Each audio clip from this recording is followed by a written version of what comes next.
বিসমিল্লাহির রহমানির রহিম। আজকে আমরা অর্ডিনারি ডিফারেনশিয়াল ইকুয়েশনের ফার্স্ট অর্ডার ফার্স্ট ডিগ্রি অর্থাৎ সেকেন্ড চ্যাপ্টার দ্বিতীয় অধ্যায় first order first degree differential ইকুয়েশনের একজ্যাক্ট ডিফারেনশিয়াল ইকুয়েশনের অংশ নিয়ে আলোচনা করছি। The first order first degree differential equation mdx plus ny equal to 0 is called exact differential equation if mdx plus ny is exact। অর্থাৎ first order first degree differential equation এটাকে আমরা exact differential equation বলবো যদি এই বামের অংশটা অর্থাৎ mdx plus ny টা একজ্যাক্ট হয়।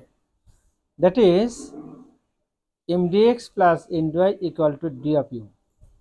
এই du টা হলো ডিফারেন্সিয়েশন অফ u অর্থাৎ total differentiation of u, where u is the function of x and y and also m and n are also function of x and y। অর্থাৎ এখানে m n এবং u উভয় x এবং y এর function. তাহলে আমরা exact differential equation কাকে বলে আমরা বুঝতে পেরেছি। আমরা এখন আসবো একটা থিওরিয়ামে।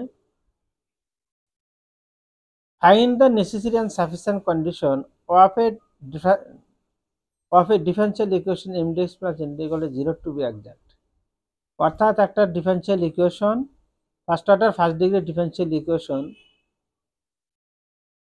একজ্যাক্ট হওয়ার শর্তটা কি, নেসেসারি এবং সাফিসিয়েন্ট প্রয়োজনীয় এবং যথার্থ শর্ত কি। আমার প্রমাণ আসছে নেসেসারি কন্ডিশন।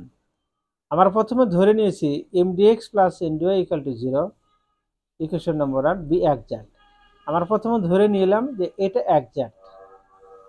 এটা যদি একজ্যাক্ট হয় তাহলে আমাদের কি পাচ্ছি, then there exist one and only one function is equal to e of x y. আমরা আগেই জেনেছি u is a function of x y.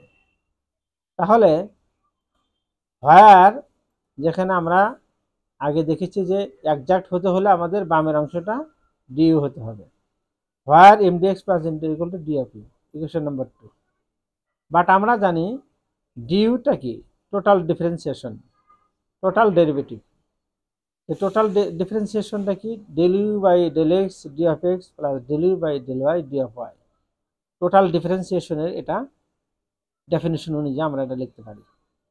তাহলে equation from 2 and 3 we get mdx plus ny, আমরা এই অংশ ইকুয়াল টু এই অংশ আমরা লিখতে পারি।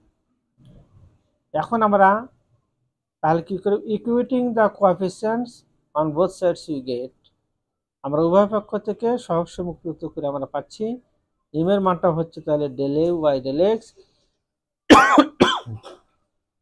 সরি, আর n এর মানটা হচ্ছে আমাদের del u by del y, del u by del y. Equation number 4, since যেহেতু আমরা জানি del square u by del y del x equal del square u by del x del y, এটা লেখা যায়। এখান থেকে আমরা দুটি অংশ ভাগ করে দিচ্ছি, del by del y del u by del x, এটা সমান এটা আমরা লিখতে পারি del square u by del u del x del y del x, আমরা লিখতে পারি del by del y del u by del x.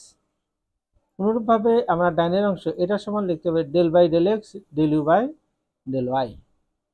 আমরা যদি আবার ভিতরে গুণন করে দিই তাহলে ডিফারেন্সিয়েশন থেকে del square u by del y del x, del square u by, এখানে একটু ভুল হয়েছে, এখানে ডেল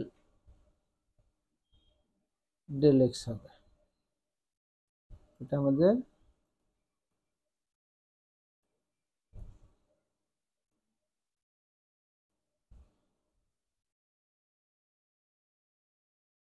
ডেল এক্স হবে। এখন del u by del x এর মান কত, M, del M by del y, del u by del এর মানটা কত, এন, তাহলে del M by del x হলো del N by del x. This is the necessary condition of exact differential equation. অর্থাৎ যদি del M by del y equal to del N by del x হয় তাহলে আমরা বলবো যে সমীকরণটা exact. Sufficient condition, এবার আমরা ধরে নিয়েছি del M by del y equal to del N by del x. আগে আমরা কি পেয়েছিলাম, ধরেছিলাম কি, এটা ধরেছিলাম। অর্থাৎ এটা ধরার ফলে আমরা কি পেয়েছি, আমরা পেলাম হলো এটা। তার মানে this is the necessary condition. Necessary condition অর্থ হলো প্রয়োজনীয় শর্ত, যেটা ছাড়া চলবেই না, যেটা ছাড়া চলবে না। আমি উদাহরণ দিয়ে বুঝাতে পারি, যদি কোনো প্রাইমারি এডুকেশনের সার্কুলার হয়েছে, এখন বলা হলো যে প্রয়োজনীয় শর্ত কি, শর্ত দিয়েছে যে ইন্টারমিডিয়েট পাস করলে তারা অ্যাপ্লিকেশন করতে পারবে, কিন্তু কারো যদি মাস্টার্স পাস থাকে তাহলে সে কি অ্যাপ্লিকেশন করতে পারবে না? বলে সেও পারবে। তাহলে এখানে ইন্টারমিডিয়েট পাসটা হলো নেসেসারি কন্ডিশন, আর মাস্টার্স পাসটা হলো সাফিসিয়েন্ট কন্ডিশন। তার ওই শর্তটা তার অতিরিক্ত শর্ত, মাস্টার্স পাসটা হলো তার অতিরিক্ত শর্ত for the job of primary education, আর intermediate pass is the necessary condition for the job of primary education, primary teachers. অনুরূপভাবে আমাদের এটা হলো নেসেসারি কন্ডিশন। এখন আমরা সাফিসিয়েন্ট কন্ডিশন ধরে বের করব। আমরা ধরে নিলাম সাফিসিয়েন্ট কন্ডিশনটা, এবার আমরা ধরে নিয়েছি, এটা ধরে নিয়েছি let del M by del S equal to del N by del S. অর্থাৎ আমরা এবার এটা জানি না, আমরা এটা ধরে নিয়েছি, সেই সাথে ধরে নিয়েছি phi is equal to integration M dx plus F of Y.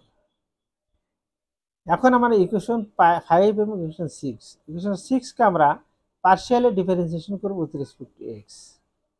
তাহলে with respect to x partially differentiation করলে আমরা পাই del phi by del x equal to M. এর পাশে যদি আমরা আসি ইন্টিগ্রেশন, যখন আমরা ডিফারেন্সিয়েশন করব উইথ রেসপেক্ট টু এক্স, তাহলে আমাদের ডিএক্স ডিফারেন্সিয়েশন আর integration is the reversible process. So যখন ইন্টিগ্রেশনকে ডিফারেন্সিয়েশন করা হয় তখন সেটা বাতিল হয়ে যায়, থাকবে শুধু এম। ইকুয়েশন নম্বর 7, এটাকে আমরা আবারও ডিফারেন্সিয়েশন করতেছি with respect to y, del square phi by del y del x del M by del y.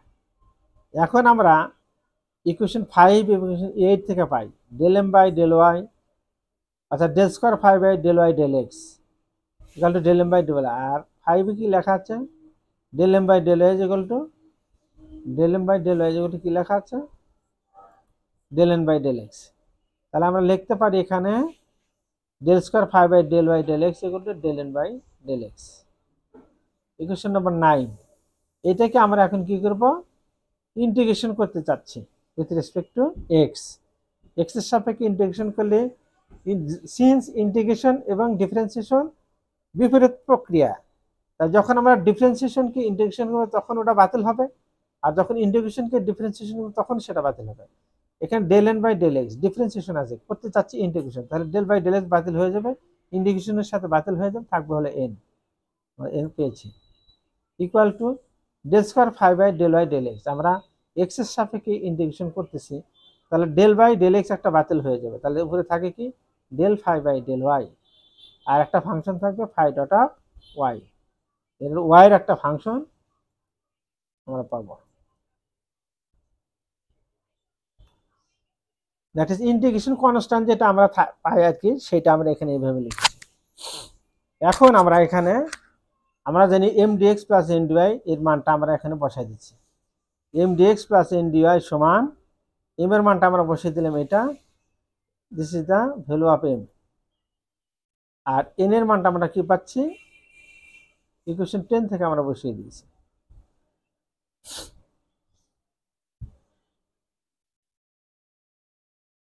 আমরা এখানে লিখে দিতে পারি যে ইউজিং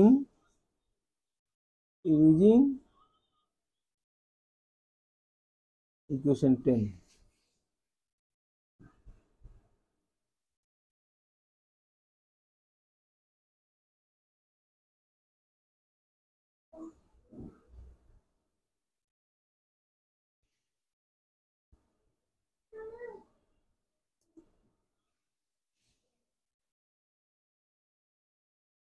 ইকুয়েশন 10 আমরা পেয়েছি।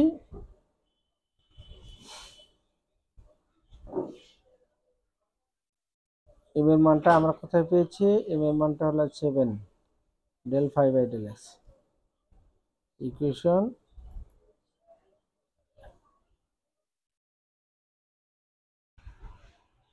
এম এর মানটা আমাদের কোথায় আছে? 7 এ। Using equation 7 10। ওকে, 7 এবং 10 ইকুয়েশন ব্যবহার করে আমরা এটা পেয়েছি। এখন এখান থেকে আমরা লিখতে পারি del phi by del x dfx plus del phi by del y dfy, এরকম আমরা টোটাল ডিফারেন্সিয়েশনের আকারে লিখতে পারি। আর এটা আমরা phi dot of y dfy remain unchange. এখন আমরা এটার ভিতরে ডিটা কমন নিয়েছি, তাহলে থাকলো phi plus phi of y psi of y। এখন আমরা এটাকে ডিফারেন্সিয়েশন করলে 0 হয়ে যাবে।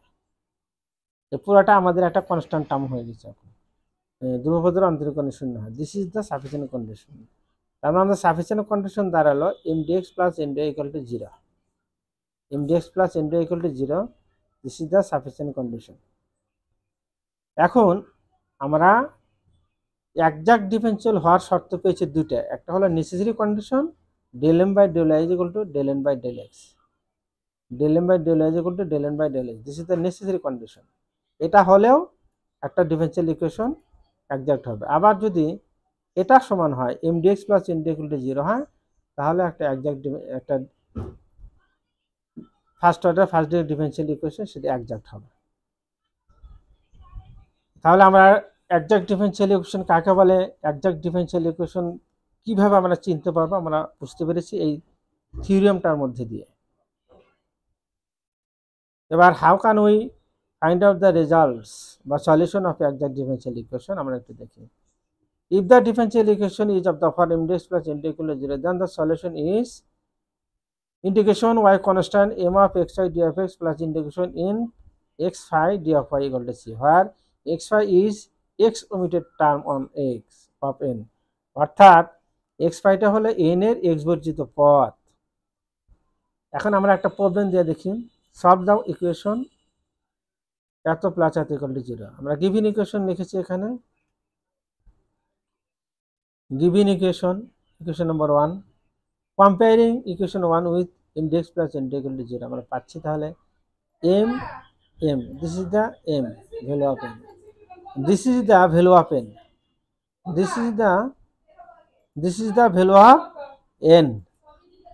তাহলে আমরা এখানে পাচ্ছি এটাকে যদি ডেরিভেটিভ করে del m by del y আমরা পাচ্ছি 3, এটাকে ডেরিভেটিভ করলে পাচ্ছি del n by del s equal to 3, that is del m by del y equal to del m by del s equal to 3 সমান হয়েছে। অর্থাৎ del m by del y এবং del n by del x সমান হওয়ার কারণে the equation 1 is exact, এটা exact differential equation। তাহলে সলিউশনটা কি হবে, প্রথমে আমরা দেখব যে ডিফারেনশিয়াল ইকুয়েশন যখন সলিউশন করতে বলবে, অর্থাৎ this is the equation m dx plus n dy equal to 0, if the first order first degree differential equation m dx plus n dy equal to 0, অর্থাৎ m dx plus n dy equal to 0 এই আকারের first order first degree differential ইকুয়েশনটাকে যদি আমরা comparing করি m n এর মান বের করে যদি আমরা এটা পাই, তাহলে আমরা বুঝবো যে এটা একজাক্ট ডিফারেনশিয়াল ইকুয়েশন। অর্থাৎ প্রথমে আমরা ডিফারেনশিয়াল ইকুয়েশনটা একজাক্ট কিনা আমরা দেখে নিব, যদি একজাক্ট হয় তাহলে আমরা সরাসরি সূত্রটা বসে আমরা সমাধান করে দেব। তাহলে আমরা ইকুয়েশনের ফর্মুলাটা বসিয়ে দিয়েছি, ফর্মুলাটা m এর মানটা বসিয়ে দিলাম। এবার n এর অংশ থেকে আমরা x বর্জিত পদটা নেব, n এর অংশ এটা, এখানে x বর্জিত পদ এটা যদি আমরা বাদ দেই, অর্থাৎ এটুকু যদি আমরা বাদ দিই, তাহলে আমরা কি পাচ্ছি টয়েস y প্লাস 1 লিখে দিয়েছি। এবার আমরা ইন্টিগ্রেশন করলাম, এটাকে x এর সাপেক্ষে ইন্টিগ্রেশন করলে 4x স্কয়ার, অর্থাৎ x square by 2 twice x, এখানে একটু ইয়ে হয়েছে, x এর সাপেক্ষে ডিভিশন করলে আমাদের হবে হলো 4x স্কয়ার বাই 2, অর্থাৎ এখানে x স্কয়ার হবে, x স্কয়ার হবে 3xy, y হলো এখানে কনস্ট্যান্ট টার্ম, শুধু x টা হবে 1, অর্থাৎ dx কে ইন্টিগ্রেশন করলে আমাদের পাবো হলো এখানে একটা x পাবো আমরা।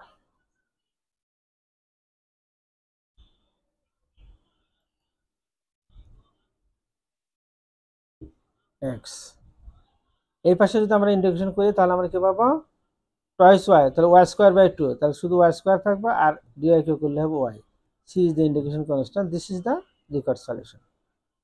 আমরা অন্য নিয়মের একটা ইকুয়েশন দেখি, প্রবলেম সলভ দ্য ইকুয়েশন এত, এখানে দেখা যাচ্ছে এই পাশে dy আছে, এই পাশে dx করা আছে, এটা কিন্তু m dx plus n dy আকারে সাজানো নাই। তাহলে আমরা প্রথমে ইকুয়েশনটাকে আমরা লিখে দাও সলিউশন, আমরা সলিউশন এটাকে লিখলাম আমরা সলিউশনটাকে লিখে আমরা একটু কালার করে দিচ্ছি। সলিউশন গিভেন ইকুয়েশনটা লিখে ফেলছি আমরা এরকম। তাহলে আমরা প্রথমে এটাকে একটু এমডিএক্স এবং ইনডিউ আকারে আনার জন্য এই পাশেরটা ডানের অংশটা ঠিক রেখেছি, বামের অংশটা আমরা ডাইনের অংশ নিয়ে মাইনাস করে দিয়েছি ইকুয়াল টু 0। এবার আমরা একটু এমডিএক্স এখানে আছে মাইনাস, তাহলে প্লাস দিয়ে ভিতরে আমরা মাইনাস দিয়ে লিখতে পারি।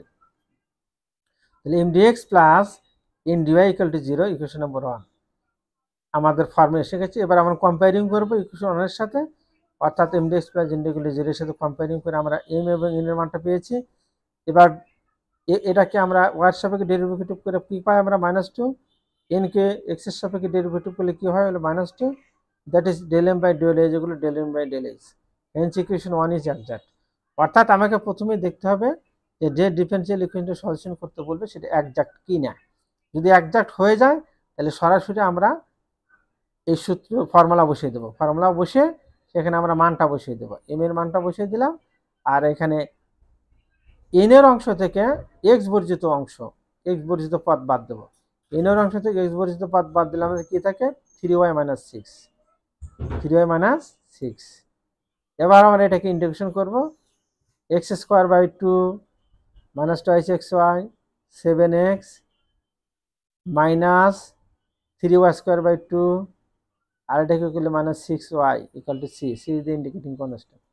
দিস ইজ দ্য, এখানে আমরা আরেকটা কি কাজ করেছি, এই কনস্ট্যান্টটা তো আমরা আগেই ছিল, এখানে সমস্যা নেই। আমরা এখানে একটু সিম্পলিফিকেশন করেছি, 2 দ্বারা আমরা প্রত্যেকটা পদকে গুণন করে দিচ্ছি, দ্যাট ইজ কল, আমরা যেটা ছোটকালের ভাষা বলে যে লসগু নেওয়া, এটা বলা না, আমরা প্রত্যেকটা পদকে 2 দ্বারা গুণন করে দিয়েছি, বা এটা রেখে দিলেও এখানে সলিউশন হয়ে যাবে, কোনো সমস্যা নেই। তাহলে 6x square 4xy 14x 3y square 12y equal to 2c, 2c সমান আমরা c1 লিখেছি আর কি।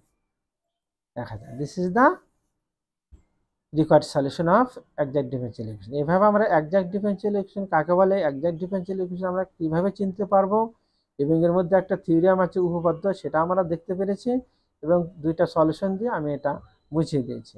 আশা করি সবাই বুঝতে পেরেছেন, সবাই ভালো লাগবে। আর অবশ্যই চ্যানেলটাকে সাবস্ক্রাইব করে দেবেন, নতুন হিসেবে চ্যানেলটাকে ডেভেলপ করার জন্য সাবস্ক্রাইব জরুরি প্রয়োজন, এই যে সবার সুবিধার্থে বলছি। আমি এরপরে ইনএক্সাক্ট ডিফারেনশিয়াল নিয়ে আলোচনা করব, পর্যায়ক্রমে আমরা ইনএক্সাক্ট ডিফারেনশিয়াল নিয়ে এখানে আলোচনা করব। ধন্যবাদ, আজকের মতো এখানে শেষ করছি। খোদা হাফেজ।